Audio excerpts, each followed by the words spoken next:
Hoxe, 7 de xaneiro de 2025, cúmprense 75 anos do pasamento de Alfonso Daniel Rodríguez Castelao. O ilustre galeguista morría no exilio en Bos Aires, na Argentina, dende onde deseñou e presidiu o Consello de Galiza. Agora o BNG quere que sexa recoñecido legal e oficialmente como o primeiro presidente de Galicia. Trátase de rescatar a nosa memoria democrática, facer xustiza e recoñecer que o primeiro presidente deste país por dereito propio foi Alfonso Daniel Rodríguez Castelao desde o exilio.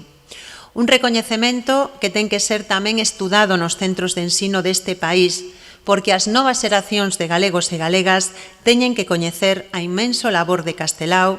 Os nacionalistas levarán esta reclamación ao Parlamento. Trátase dunha das iniciativas que a formación enmarca baixo o lema Castelao Nacionalista Galego, que incluirá numerosos actos por todo o país durante o ano. Castelao nacionalista significa abrazar con orgullo unha figura clave para entender tamén o nacionalismo de hoxe. Castelao é a lección da que fica aínda moito por aprender, a que queremos que presida o camiñar das xeracións que nos continúan, porque non temos a menor dúbida de que canto máis Castelao, máis Galiza e máis futuro. Por iso, no BNG comprometémonos a que este ano non vai pasar como papel mollado e desde todos os ámbitos de actuación conmemoraremos a figura de Castelao como merece, dicindo alto e claro quen era sin deturpacións nin manipulacións. A primeira parada foi hoxe en Pontevedra. Dende a cidade, Ana Pontón defendeu que Galicia precisa máis Castelao que nunca.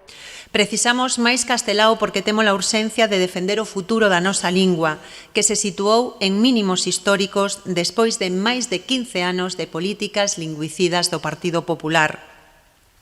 Precisamos máis Castelao porque temos a obriga de apostar, máis unha vez, pola nosa terra, fronte a proxectos neocolonialistas como Altri ou a depredación eólica.